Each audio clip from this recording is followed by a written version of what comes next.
welcome aboard. It is I, TJ, and welcome to M5 Successful Friends.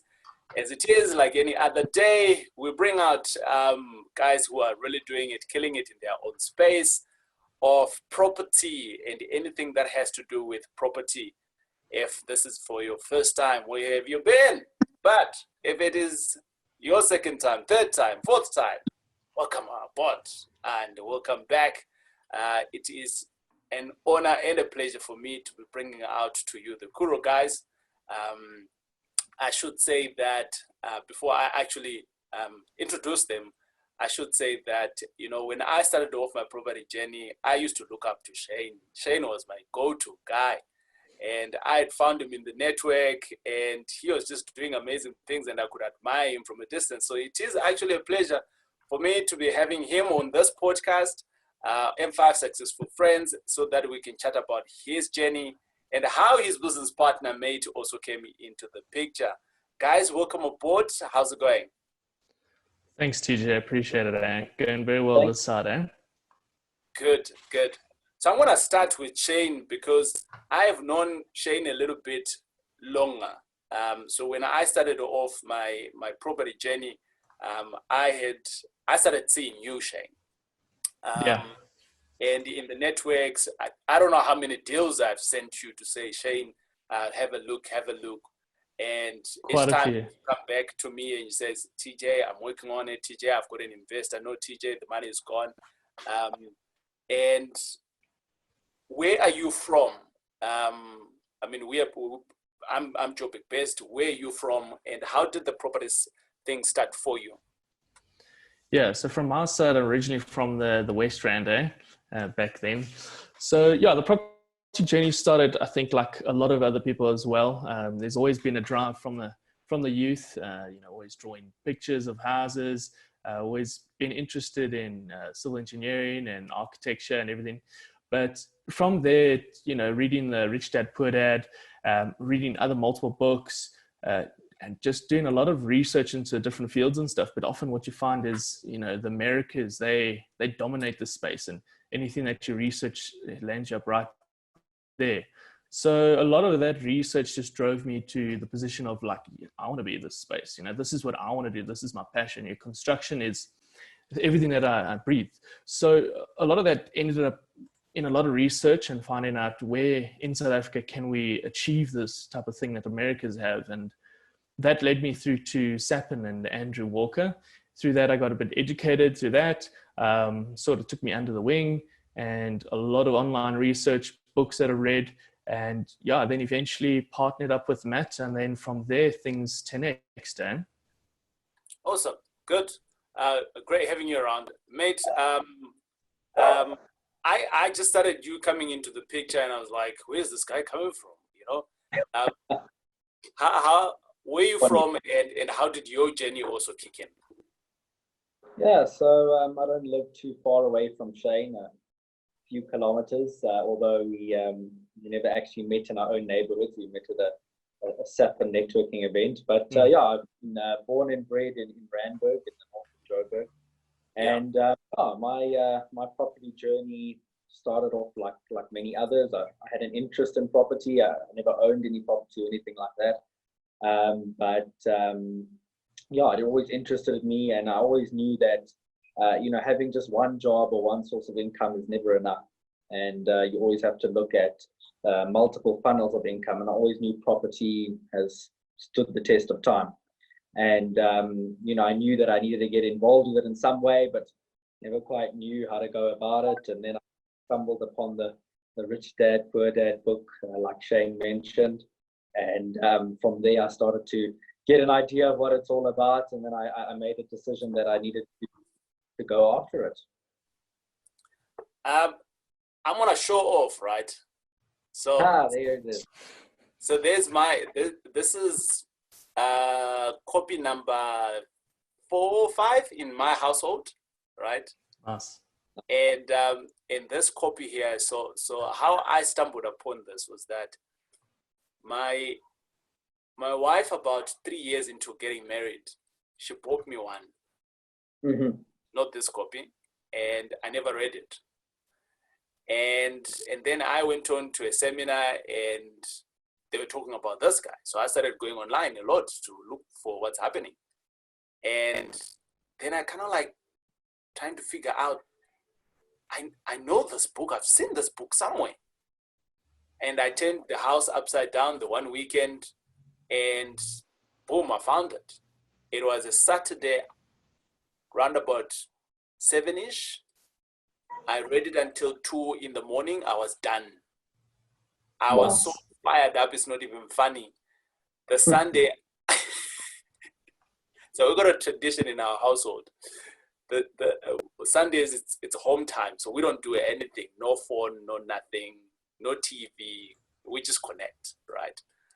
Yeah. And Sunday, I am just talking about Robert Kiyosaki. My wife now is asking, who is Robert Kiyosaki?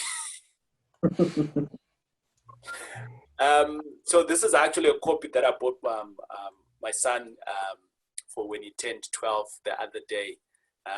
And he's told me that he doesn't like it because they talk about a lot of taxes. So I said to him, no, don't worry, my boy, I'm going to teach you what tax is. So each time you ask for ice cream, I'm going to take about 40% of that ice cream. And you'll see how it feels, you know. So that's the tradition that we've started off in my household of demonstrating what taxes look like. Yeah. So coming back to you boys, so you started off your partnerships, and how far long back was this? Sure. So yeah, the partnership originally started was the end of 2017, Matt. That's when we first had our first coffee and introduced one another, and sort of like felt one another out. I think by the end of that meeting, we decided, listen, let's team up. We're going to give it 6 months. We sort of have a similar background, both involved in Uber cars, both had an entrepreneurial mind. So yeah, I think that was in November, and then we did our first Drive for Dollars in December that year, and sort of, I think on our first D4D, we sort of got our first deal. All right, cool. You speak of this background where you guys was exposed to other businesses, the Uber that you mentioned just now. Who was doing Ubering at that time? Yeah, both of us. Okay. What do you mean you guys were doing the Uber business? So we each own vehicles in the Uber fleet. Okay. Yeah. Right. I mean, for someone out there, they don't know what Uber is all about. I mean, how does it work? How do you make money? If you make money at all. Yeah. So we got into Uber, didn't know each other. Shane had his little fleet, I had my little fleet, and when Uber first came to South Africa, you could onboard a certain amount of vehicles onto their system, and you could rent them out to drivers, similar to what you do in property, where you rent out a property and you receive a rental income. You could do the same with Uber cars, and that's what we did. I personally did it for about 3 years. We made quite a bit of money in the first year, and then kind of went south second and third year, and that's when I decided to get out of it. So funny enough, right? I didn't know this about you guys. I mean, I've known you guys for donkey years, but I didn't know of your Uber journeys. And I've got a similar story. When I started off shortly before the properties, I had a fleet of vehicles. We had 45 cars at max at one point on the street. But I wasn't doing Ubering. So what I would do is that I would buy cars from rental companies, your Avis, your Tempest, cars that have just gone like, let's say 50,000 Ks and things like that. So they let them go. So I would buy that on a hire purchase, like a normal installment 5-year plan. And I would then rent them out on a long term to someone else. So I'll buy for 2,000, I'll put in a tracker, I'll put in insurance, and maybe my whole expense of that vehicle is around about 3,000, and I'll rent it out for like 5. So I've got my 1.5, 2 grand to play around with. And my fleet grew. And I only started doing that because I realized that there was a lot of, at that time, there was a lot of foreigners who were coming into town, be it from African countries or from overseas, but the banks were not willing to give them that money. So I became that buffer. And you mentioned that it went south. For me, how it went south is that to date, we ended up paying for 2 cars. 2 of them, they disappeared. Tracker came to pick me up. We went where the tracker was, but the car was not there. Oh no. Yeah. Oh, God. That must have been fun. It was. So one tracker was saying it's close to FNB Stadium. We were there. The car was not there. We drove around. The car was not there. The device was not there. So where's this thing pointing out to? You know. So those were my fun days. And then I realized that as a young person, I cannot be doing business in things that when I buy the asset appreciates. I almost want to get into a business where if I buy something, the asset should appreciate. 100%.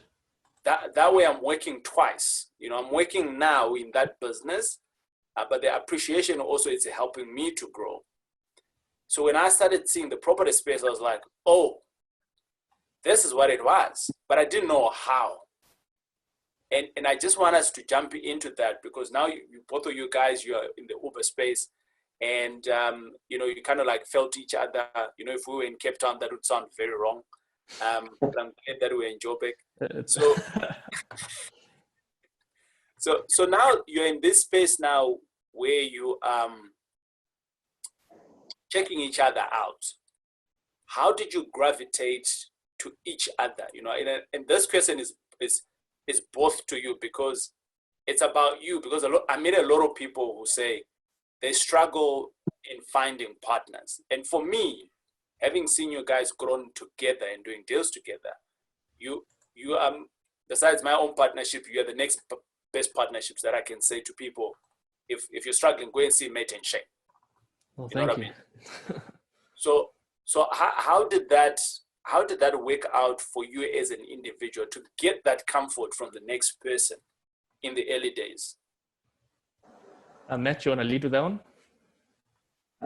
Yeah, so I mean, we did gravitate towards each other, like you say, but in many ways, it was almost like an arranged marriage because we obviously met each other at one of the SAPA networking events, and you know, I was at that point I was feeling very low in my property journey. I'd spent about 2 years trying to do a deal, and I just couldn't do it, and I just didn't know where to go. And I thought, well, you know, let me approach Andrew Walker, the founder of Sapin, and you know, I'd known him previously from other events and other trainings and networking events, etc. And I went to him and I said, I'm feeling lost. I don't really know where to go. And, you know, I feel alone in this journey, you know. And he obviously mentoring Shane, you know, he said, well, you know, where do you stay? And I said, well, I stay in Randburg. He's like, oh, well, you know, yeah, I've got Shane, and he's busy trying to do his first deal as well. And you know, you guys might be a good fit. You guys should probably, you know, meet up for coffee and chat about it. So yeah, that's kind of part one of how we came together. So when you met Shane, I mean, you don't know him from any bar soap, right? And there's a reference. So there's a comfort level because it's coming from someone that you associate with to be in a comfort space as a leader and things like that. Yeah. What gives you the comfort to say, well, Shane is the guy that I can actually work with as an individual? So this is you about Shane now. Yeah. No, I think it's like, you know, like anything, there's a famous phrase in property called due diligence. Yeah. And I think you have to do diligence on partners, and you know, when you meet someone and you're considering doing business with them, you've got to suss them out, and you've got to see what they're about and see if they hold the same values and principles that you do, because that's really the basis of any partnership is, you know, do you guys have a similar way of thinking and doing things? So that's really, you know, what I base my criteria on. Nice. Thanks, mate. Shane, on your side? Yeah, so definitely, I mean, a lot of it is like, do you guys connect well? And you know, there's a lot of trust that comes on board, and essentially you guys are getting into bed with one another. So it's really important to know the other person and be able to trust them 100% and know that, you know, if we're going to go into this journey, we're going to go into it and we're going to go on all the way through, and we're not going to stop until we get to the other side. And that other side never stops. That other side is always growing and growing and growing. And Matt and I both have the very same views on what we're going to do and achieve with property. So yeah, it was just a marriage that was set to happen, and it was, yeah, the best one I could ever ask for. Cool. Now that the journey has progressed, 2017 with 2020, that's a solid 3 years. And I'm gonna ask of this from a very good space. People come through, or should I say, people, they start off these partnerships and they go on to register companies. They go on and then they've got 1 or 2 deals starting up. It fizzles out. They don't call each other, and the partnerships are the natural death, right? How can one avoid that? Now that you guys have been at it for 3 years, to a guy who says, I used to have a partner, or I actually have a partner, but there's nothing on the table that they can show for it. You guys right now, you're sitting in a house where you co-own, and you're doing stuff together now. You know, we can see you. I drive around, I see your guys' body everywhere. So I can resonate to say that these guys are doing stuff, right? What is it that you can say to someone out there who's in that space? Yeah, I would say that, you know, it's about holding each other accountable. Right.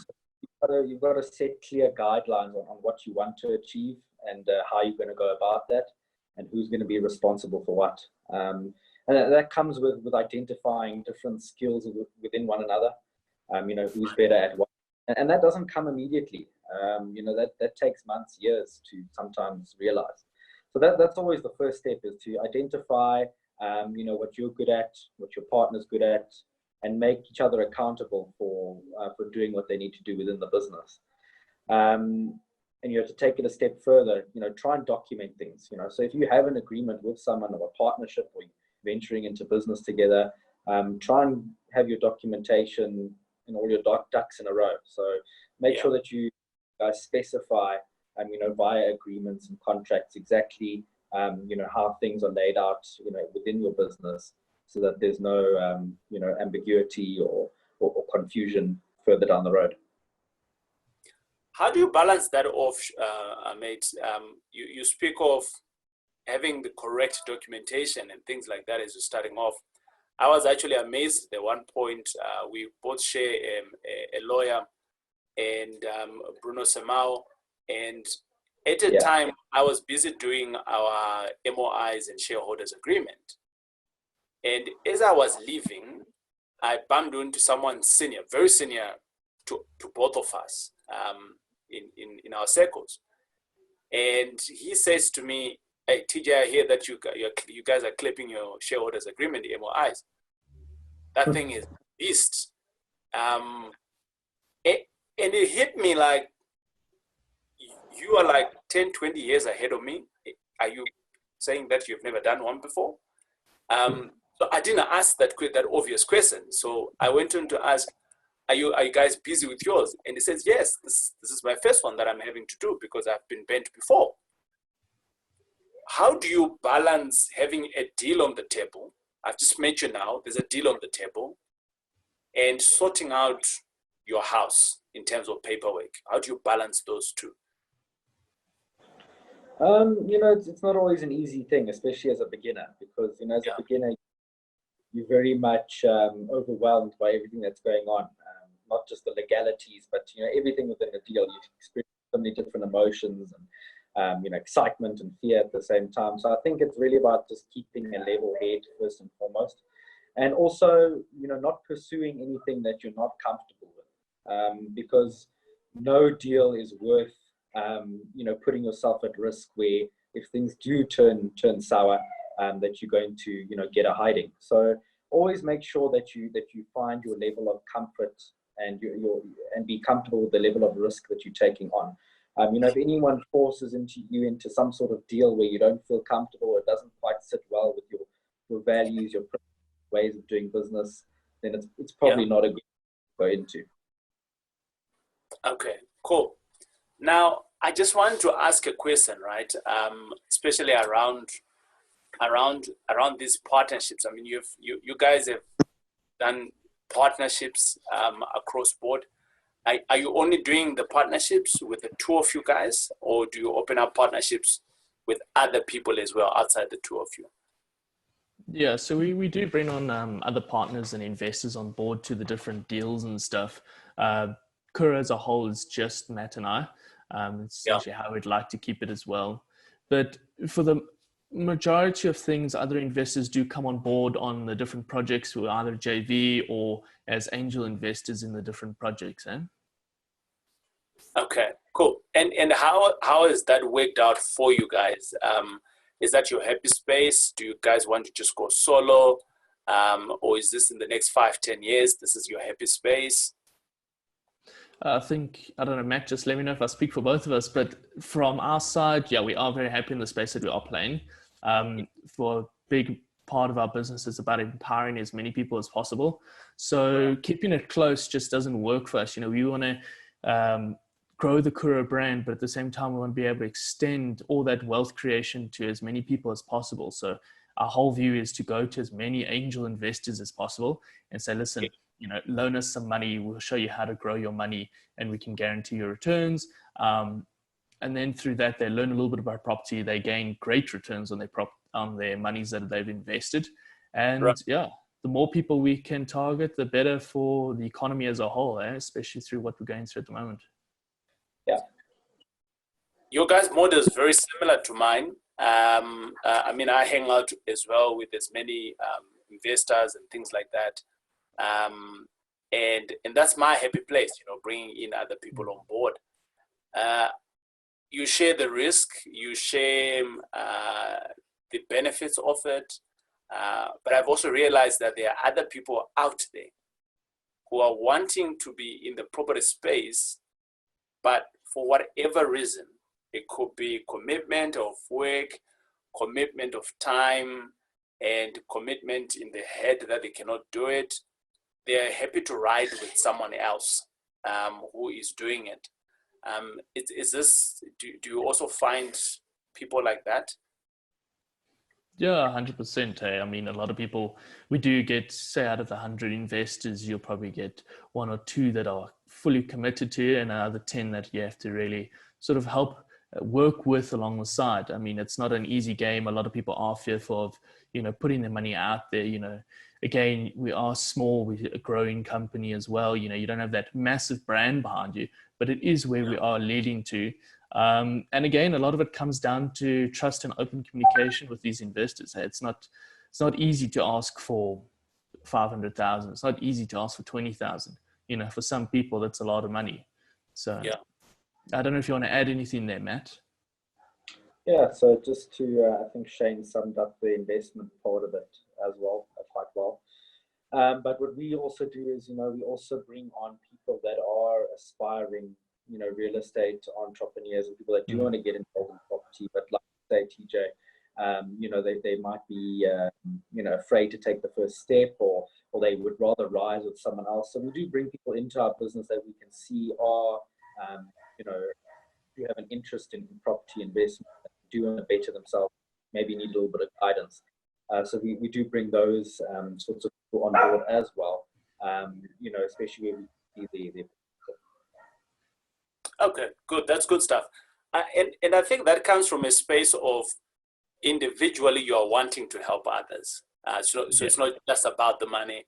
The money is there, yes, but individually you are wanting to.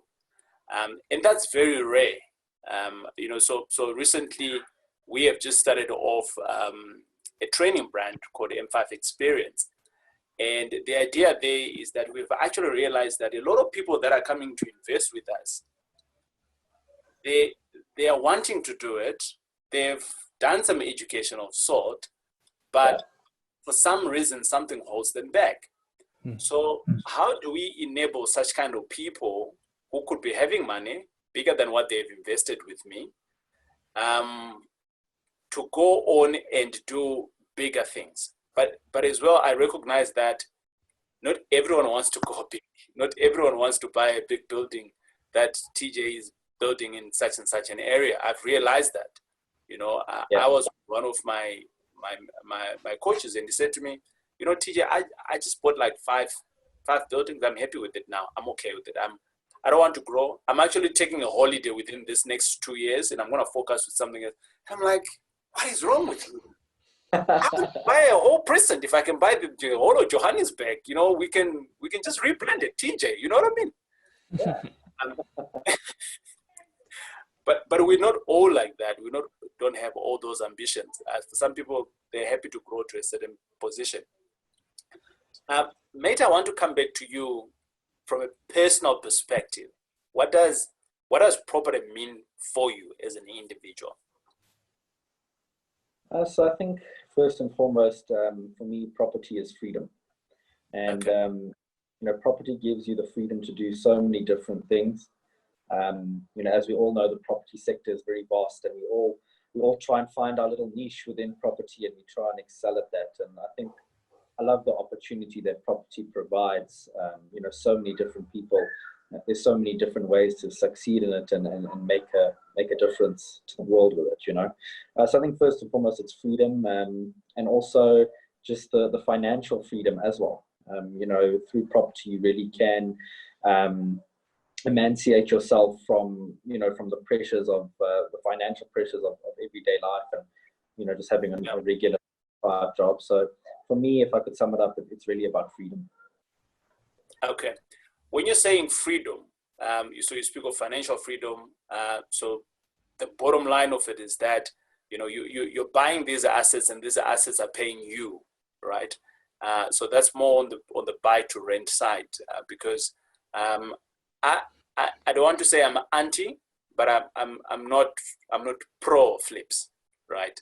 I'm of the view that that's work, and I don't want to work for the rest of my life. I enjoy working, but I don't want to work for the rest of my life looking for money. I want to work having the freedom, the base that, you know, the money is there, and I can go to the States and experiment on a fast car and invest in a fast car model that has never been built. Stuff like that. You know what I mean? But you can't do that if you don't have a base. You know, if your financial foundation is strong. When you're saying freedom, what is it exactly that you're talking about? Let's take it to layman terms. To the guy out there who's like, okay, so what freedom are they talking about? We've been free in South Africa since 1997. Yeah, exactly. But yeah, there's different types of freedom, and just to dumb it down and just you know, put it into layman's terms, like you say. Yeah. You know, what you can do through property, especially, you know, rental property, is that you can create what we call a passive income. And a passive income is the type of income that you can incur every month without having to actually work for that income. So you get an active income. You go to work, you earn a salary or whatever it is, and you're actually having to put in time to get you know, payment. Whereas a passive income is you put a bit of work in the beginning, and then that passive income pays you forever and ever on an ongoing basis. And the more passive income you can generate, you know, it gives you more and more freedom, because you're having to spend less time actually working and you know, using your time to get an income, and you can use now more of your time to you know, go out there and do what you really want. Okay, cool. And Shane, what does, same question to you, what does property really mean to you? Sure. Wow. So, well, Matt topped off freedom. There's no way anyone can beat that. Yeah. So just to add to that, I definitely say it's fulfillment. Yeah.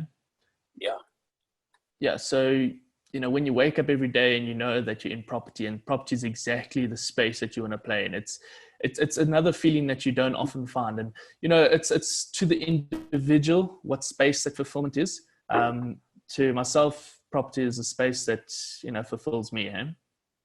Yeah. Um, one of the things that I've started now becoming a happy place for me is that um, if I drive around, or whenever I drive around, I get this warm, fuzzy feeling when I'm passing through a building that I own, and I'm like, everyone in that place, I am housing them. Yeah. I am giving them a place that they call home. And if I see like a broken window from outside or things like that, like I'm freaking out, like, what is my caretaker doing?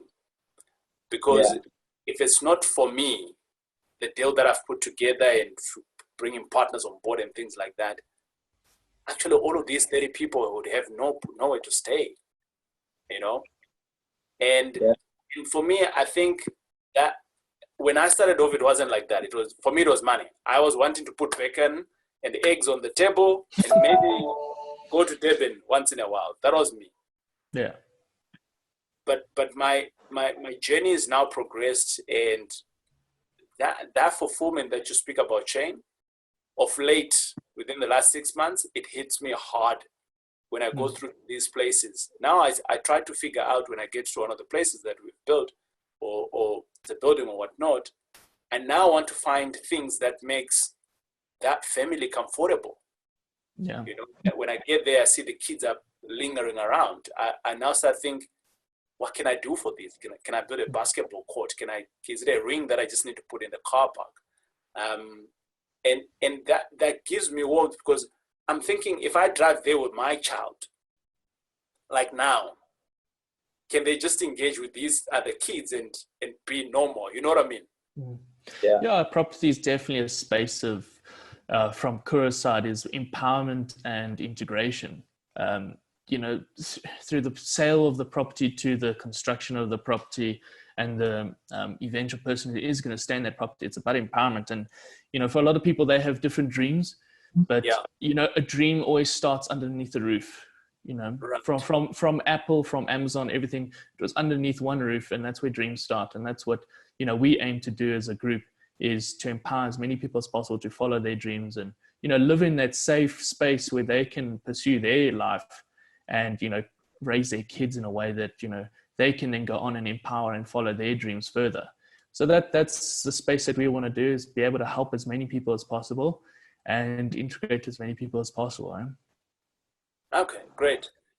You both slowly becoming to be family people. I've both met your better halves in one or two occasions.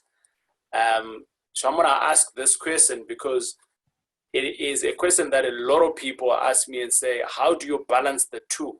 I know that none of you got kids, but Shane, I think maybe he's got a wider array of dogs by him. And we can call those his kids as well. But how do you balance partner, mate and Shane, partner, bed partner at home? Shane, the other time you said to me that you're back at work full time. How do you balance that? Because you only have 24 hours in a day, right? And you know, if for mate, we're going to say, how do you balance the kids, the dogs that he's got, and all the other pets that I don't know of? How do you balance that out? Where do you find the time to still be able to do what you do now and excel? Yeah, so, you know, that's not very easy at all. Yeah, just full disclosure, Matt and I have been full-time working since we started the company, and we're still full-time at this point. The idea is by the end of the year that we're no longer full-time, but part-time in, you know, our day-to-day lives, but full-time property. So there's going to be a nice switch towards the end of this year. But, you know, a lot of it is just open communication from my side. And, you know, it's about allocating certain time for certain people, doing what you need to do. You are responsible for a certain amount of roles, and, you know, you owe it to your business partner to, you know, achieve what you've set out to achieve. So, you know, business is one big part of your life. And, you know, if your goals are that big, you know, business is always going to be in there. You can't just drop business for someone else. but at the same time, a partner is also very important. So you need to balance the two. Communication and just time allocation is important. Shane, drill it down. Bring it very practical. Monday to Friday. How do you wake that up? Because you only have 10 hours you're at work. Then how do you do it?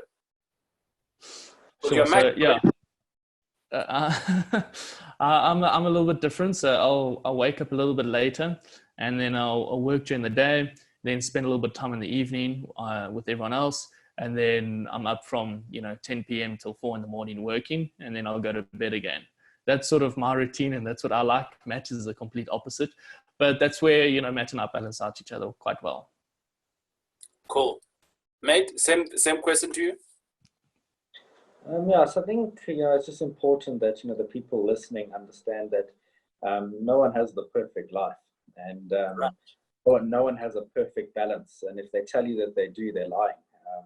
Whether it's the man on the street or the billionaires, no one has a perfect life. So don't be too harsh on yourself.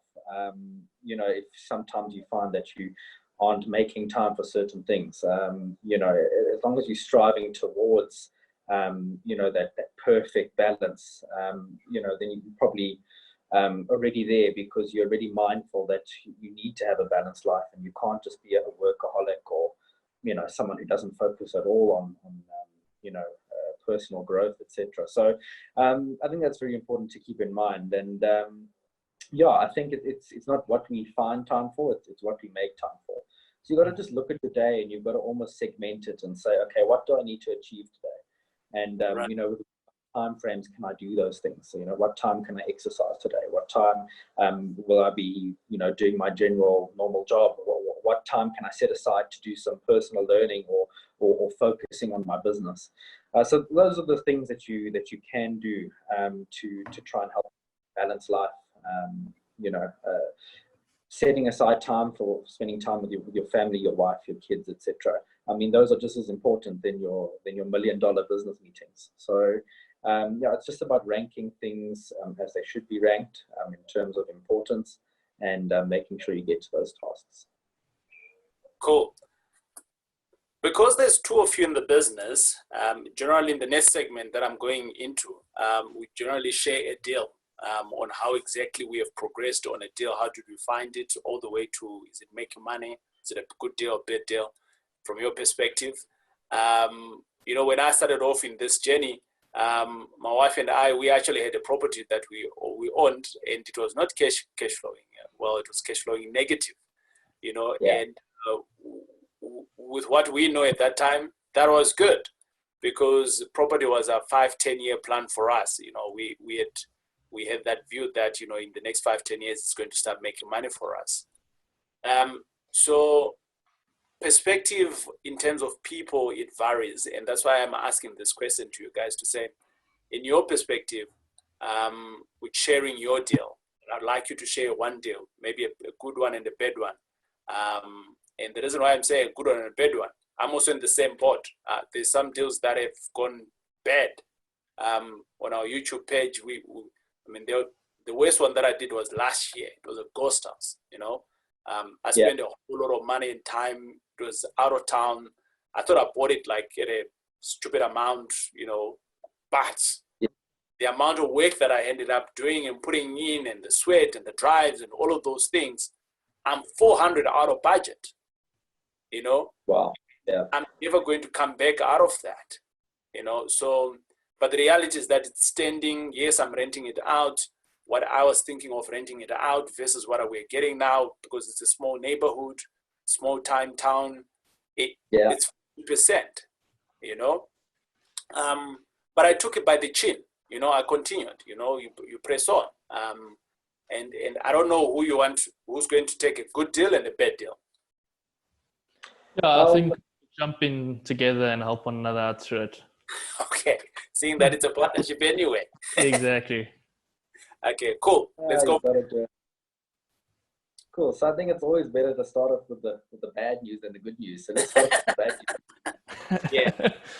Story of inspiration, rather. How you started low and rose up again. But I think probably the first bad deal that we ever did. And yes, there have been more than one.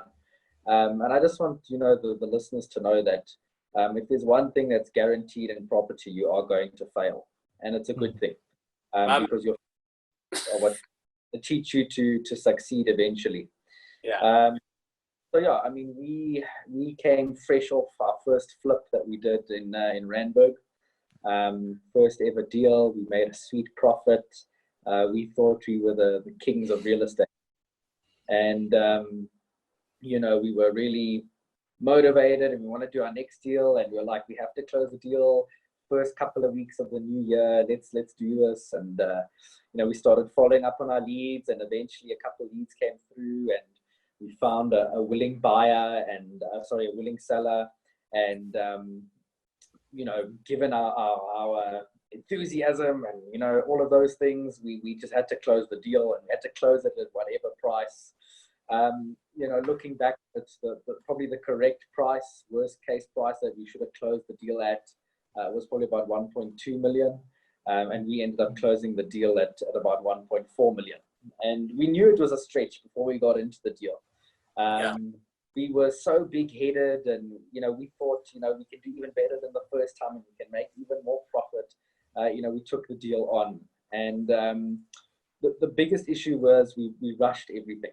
So we didn't do a thorough due diligence. We didn't check our comparable values. What could we actually sell this property for once we renovate it? And we never did a proper costing, you know, with our contractors in terms of, you know, the renovation costs and actually, you know, the actual scope of work. Because what we realized was there was a lot more work that needed to be done than we originally thought and originally budgeted for. And that was essentially our downfall in the end. But all of those things contributed to what the big issue was, which was the location of the property.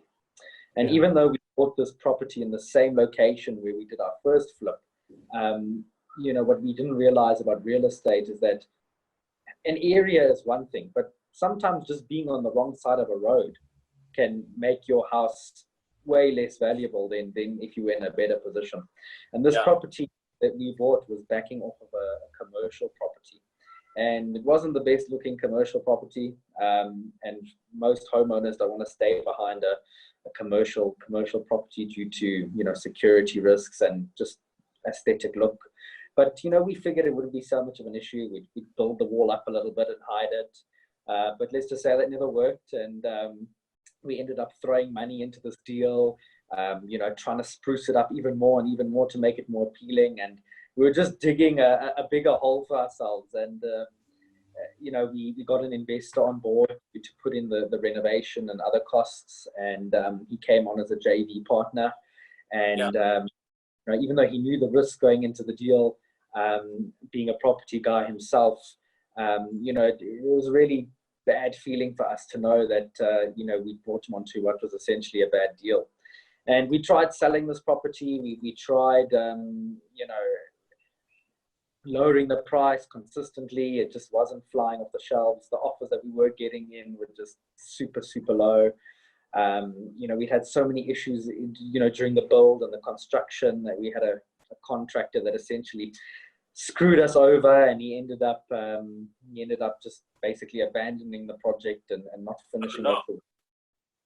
And yeah, that's essentially what happened. So really what happened in the end was the investor just decided to, you know, keep the property for himself. He decided to rent it out and wait until the market improves, and wait till he can then dispose of it again. So, you know, with renting it out, he's probably going to refinance it and pull back some of his capital, not all of it. But yeah, that's essentially what happened. So very bad deal on our side. Yeah. Shane, knowing that you're going to be working with this investor, or you know, maybe instances like this one can actually make the relationship not go further sometimes, right? But whilst you're working in this position, and I don't know whether you boys had put in some money in this deal at all. I don't know. Had you guys put in some money in this deal, or it was all his money? Yeah, so it was all the investors' money that was put into the deal. we did contribute a small amount, but nothing compared to the investor. Okay. Yeah. So he's 100% on board. You have no money, and a lot of people are attached to money, and they Yes.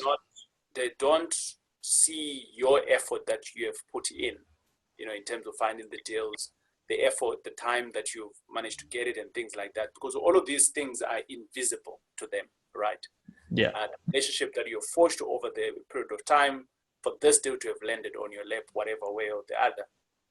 Now, from an emotional perspective, Shane, how do you balance off to make sure that you are still in contact with this individual and you can still be able to work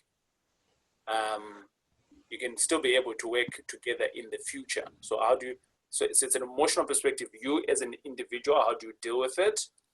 And what are the basic things that you need to do to make sure that the relationship still stands? Yeah, so I think initially is where we failed twofold. Sort of we came out of this bad deal. We were not happy at all. The outcome was not exactly what we expected. It was far from what we wanted and what we wanted for the investor. It's a tough thing to then suddenly be like, well, we haven't lost you any money, but we've cost you a lot of money.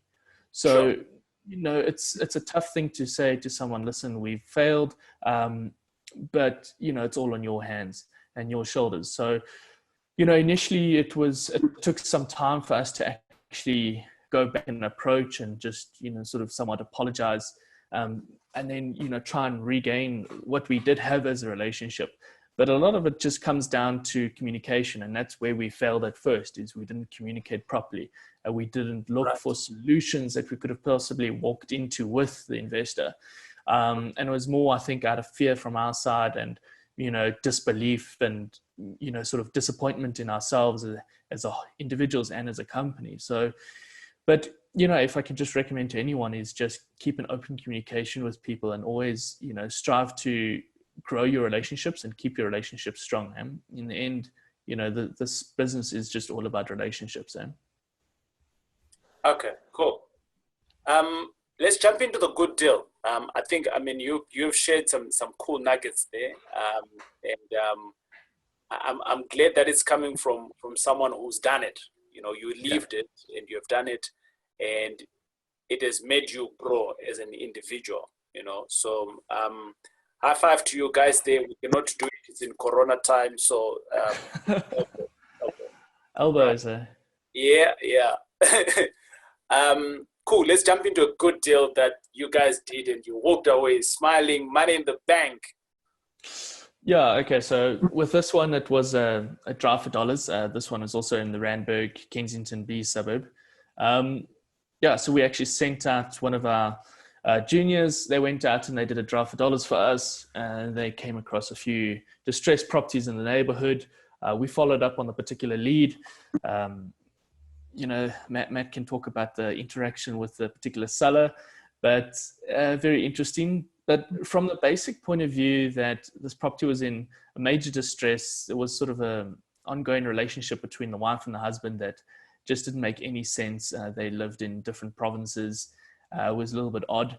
But, the seller was originally looking for between 1.1 and 1 million rand for his property.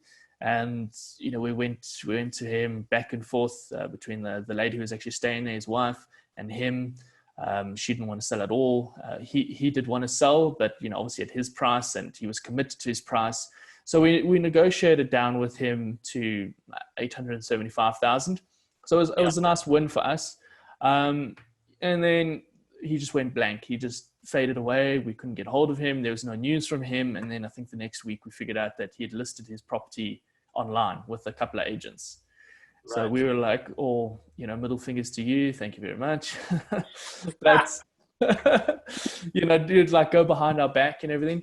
But, in the end, we continued to follow up with our lead. And, it's an important thing to do is never let go, keep pushing until the very end.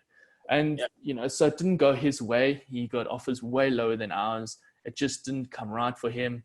So we finally went back to him, or he came back to us. And we then were like, well, we starting our negotiations back down at 800, and we finally secured the property at 825. Oh, nice. Well done. Yeah. And this was our second multi-let that we ever did. And yeah, the structure works very well now. So we got an investor down from Cape Town who we pitched for. And yeah, so we got all the renovation budget that we did need and purchasing costs. And yeah, so within the 6 weeks that we did have before the 24th of December 2019, we had to conclude the project. And there was a huge downpour for a couple of weeks. But we managed to pull off a bit of a really, really good deal here. And so we've been able to renovate it into a 4-bedroom house and then two bed flats at the back. Yeah. Okay. Now this is a good deal. Again, you've done it with another investor. Yes. I think they've put in all the money here. You guys managed to put the deal together. Correct. Yeah. Have you guys ever put in any money in a deal? Yes, we have. Small amounts. No. Yeah, it depends as what you quantify as money, but essentially everything's come from an investment of some sorts. I don't know if you want to just clarify there, Matt. Yeah, so just to clarify, Shane and I have never really put any of our own money that we've had saved away or that we've earned from anywhere into a deal. Yeah, we've moved funds around to do certain things on deals, but we've never actually put in any of our own cash that we've saved. Right. Cool. So you guys, we can safely say you have utilized investors' money all the time in all of your deals. I've always had the crown because I thought that I'm the only guy who's put in 1,000 rand and that's it. But you guys beat me. You've never even put in any money, So,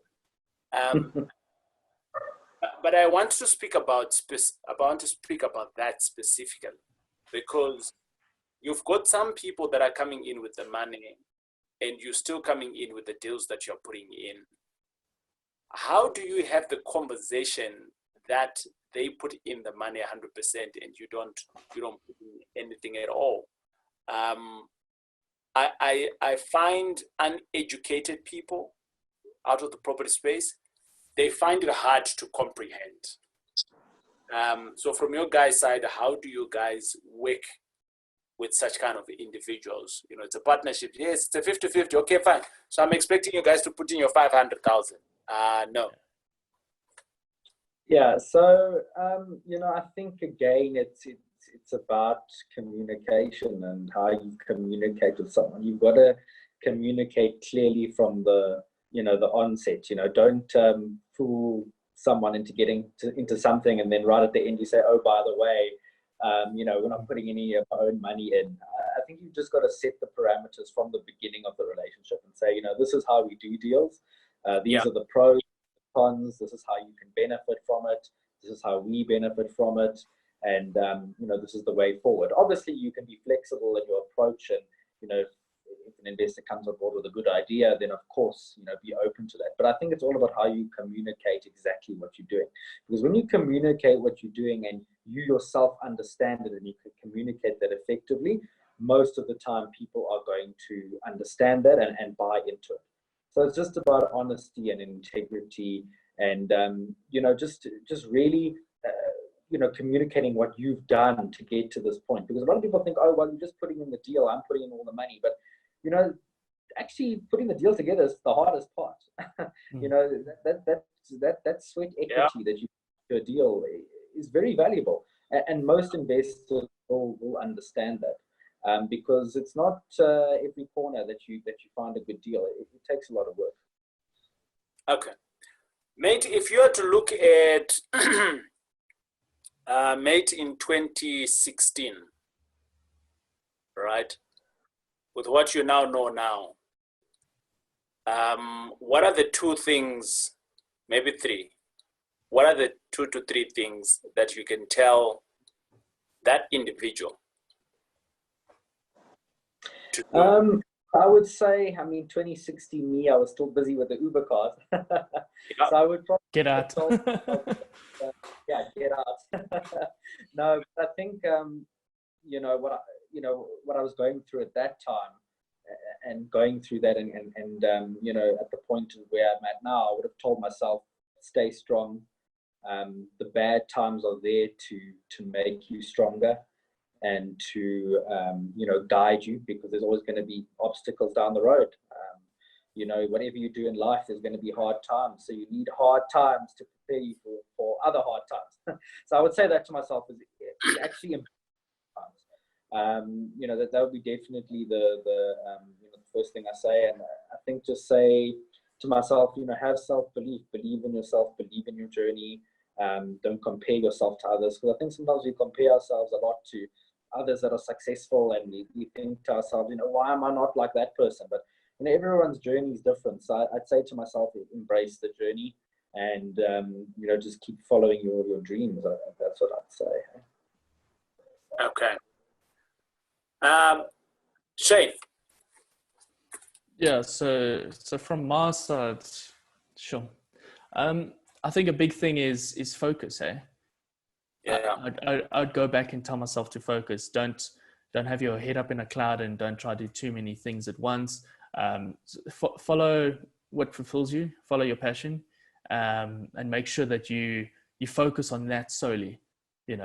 Put a lot of focus onto that, and go and educate yourself as much as you can. There's so much out there that is free, so you have no excuse, if it's money related or anything like that, to not go out there and look for things.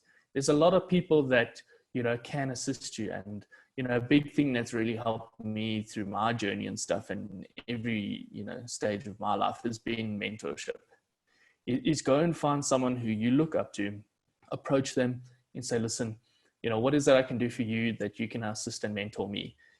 Everyone's really willing to help, and I don't think a lot of people understand that. There's a lot of people out there that do actually want to see that other people succeed, but Right. Big thing is focus, and find someone who can mentor you, someone who you look up to, for the right purposes, not just for money and wealth and all that, but as a whole. And if you can't find that one person, find multiple people that fulfill certain portions of your life. Some people are health related, some people are financially related, family related, all of that. Yeah. Yes. Shane, you hit it hard, especially on your last point there. I've recently just realized that being successful it's not about money alone. It comes into many facets. I gotta be successful in being a parent. I got 2 kids. I gotta be successful in being a good brother. I gotta be successful of being a good husband. I gotta be successful to myself in self-development. I've got to be successful in being a good business person, a good leader, right? We've got 200 tenants, 350 students accommodation. We've got guys that are working for us. Some of them I don't have direct contact with them because of the layers in the business. But I have to be all of these things. I have to be successful in all of these things for me to be successful, because money alone, fine, private jet, what, whenever we get there, but I've got I cannot relate to my own son. My wife thinks that I'm a dog, all of those other things. Yeah. For me, that's not being successful. And Shane, you've just closed it for me there, because we all have different backgrounds on our upbringing and our close society of what we are and what we see on TV and things like that. But you just hear it to say, in whatever area that you are wanting to grow, because it's a personal thing, right? I mean, mate got married recently, so he might need to go and see a counselor to help him in his relationship. The wife doesn't, but he might, right? But the reality is that, having been married myself now, it's almost, we like 11 years now. Yeah, we married 11 years now.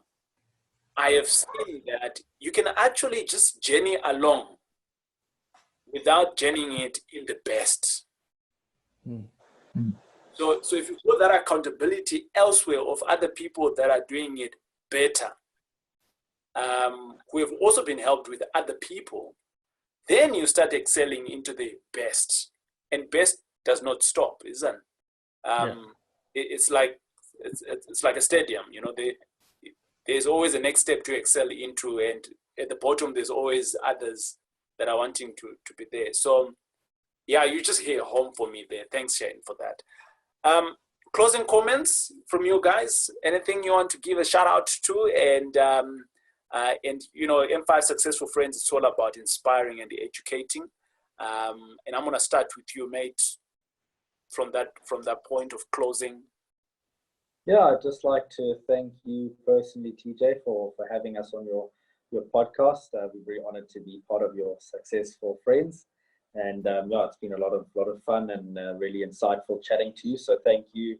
And yeah, I just want to thank you know, everyone who's tuned in and listened. And yeah, I just want to say to you guys out there that, you know, perhaps are, you know, struggling a little bit or a bit hesitant to get into you know, to get into property, is just believe in yourself, and be courageous. Sometimes it just takes a bit of courage to do the things that you need to do, because deep down you know what you need to do, but sometimes it's just a little bit difficult to commit to that. So believe in yourself, be courageous, and just go for it.